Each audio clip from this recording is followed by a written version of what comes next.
Good morning, CMSW. I'm Donnie. And I'm Jeremy. In honor of Black History Month, we're going to talk to you about the Tuskegee Airmen.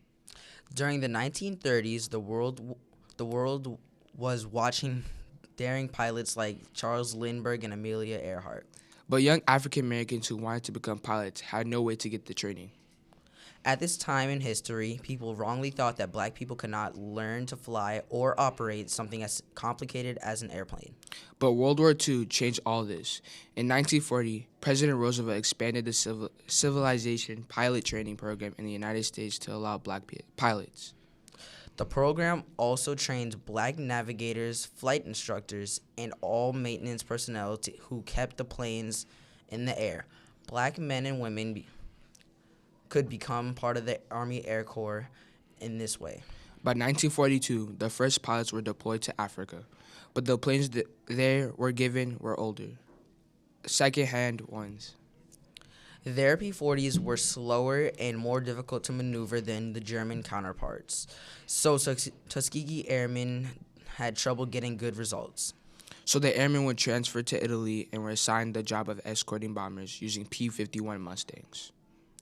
The tails of their new planes were painted red for identification purposes, earning them Tuskegee Airmen the nickname Red Tails.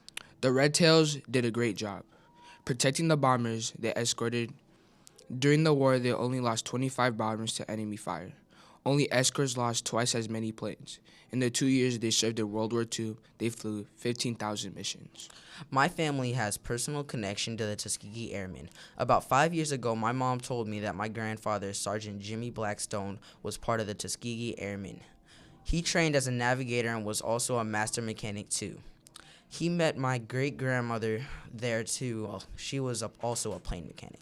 If you were watching the Super Bowl yesterday, you may have noticed that the coin toss was done by a 100-year-old Tuskegee Airman. His name is Cole Charles McGee.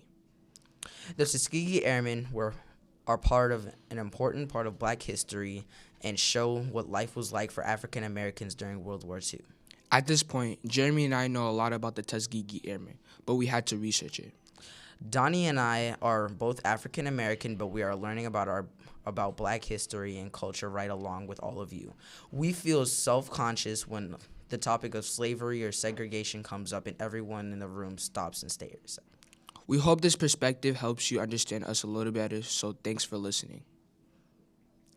This edition of the morning show doesn't have any jokes, and Donnie and I want to talk about some of the jokes aimed at us that aren't funny at all. I can't tell you the number of times I get on school bus and someone yells, "Go to the back of the bus."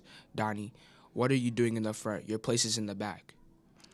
Or someone in the back yells, in the back of the bus yells, "The back of the bus isn't so bad." This references to Rosa Parks way African Americans had to fight to sit anywhere on the bus are no jokes to African Americans. All we are asking for a little respect. Jokes about skin color are also no joking matter. When I'm in the classroom and a CMSW student turns off the light and pretends not to see me because of my dark skin color, it makes me angry, and all of my actions for some respect. Under our skin, we are all alike. No one is better, no one is worse. We hope we gave you something to think about today, Westies. Here's one more thing to think about. If you like the movie Black Panther, here's some good news.